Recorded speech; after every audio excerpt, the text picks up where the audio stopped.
Hey guys, we're here with Mike. He's our Director of Service Excellence. We're going to talk about boarding schools today. We have quite a few boarding schools that we offer our services to, so we have a lot of questions that come in about them. So let's just get started. Excellent. We've got a great boarding school package. Could you just describe what's in that for us? Sure.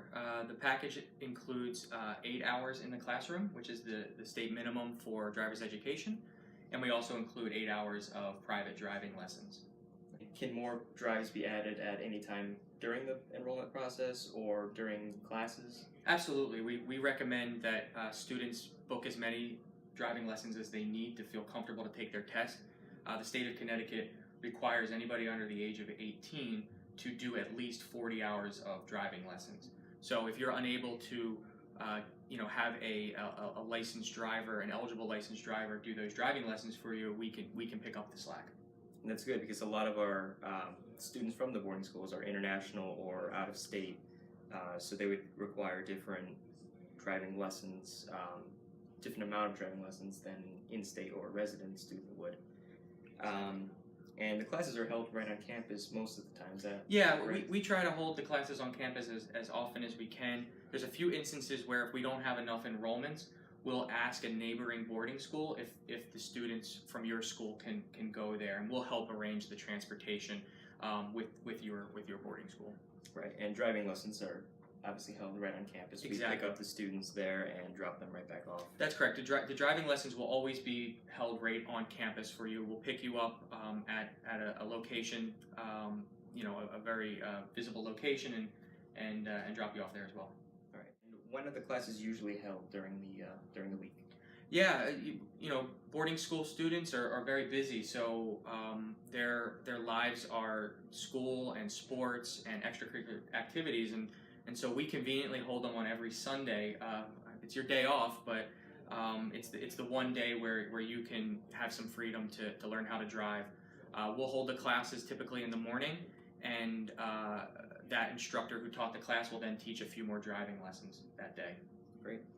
And are the students required to have their permit before they start the driver's ed program? No. In fact, the DMV is typically booking out at least a month, so we recommend as soon as you hear this video and you don't have your permit, go to the DMV website and sign up to get your permit test. If you need any help with that, we can help you get your permit.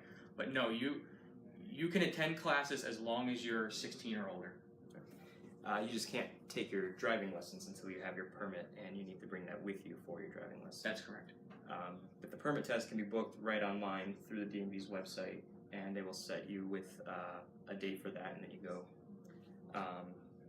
What kind of documents would a student need to bring with them for their permit? Yeah, it depends on what kind of student you are. If you're a local resident in Connecticut, it's pretty easy. You just need to bring your birth certificate or a passport, as well as your social security card, and 2 pieces of mail that are post-dated within 90 days. You bring that, take the permit test, and pass, and you'll get your permit. An international student, it's a little bit more difficult. On top of the materials that I just mentioned, they also need a Social Security letter of denial because they won't have an actual U.S. Social Security number.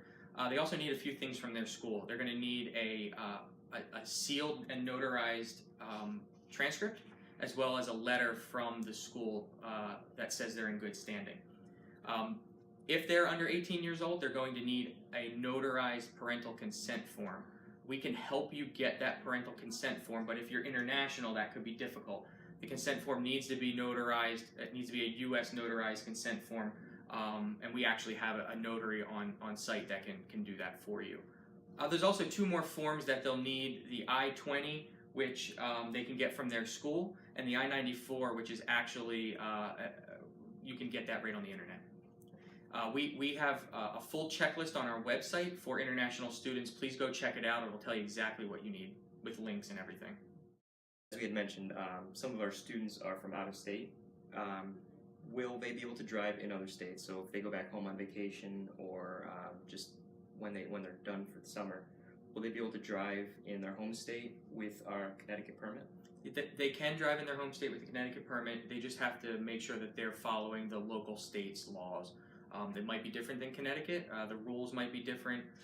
Things like curfew and restricted driver laws might be in effect. So definitely check your local state laws before you drive in another state. Great.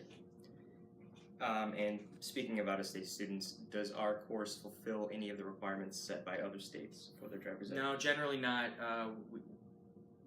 The rules for our state are very different than other states. So this will help you get a Connecticut driver's license.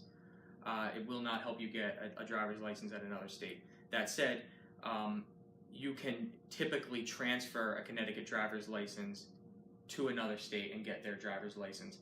There are a few rules behind it. Sometimes you have to be 18 or older, or sometimes you have to take a test or whatever, but it is possible. Just again, check with your local state's laws. And it's a good idea if you're going to be spending a majority of your time in Connecticut to at least get some driving experience on our roads and with our laws and regulations. So thanks, Mike. Thanks for sitting down with us Thanks, Dan. talking about boarding schools, and bet. we'll see you guys soon.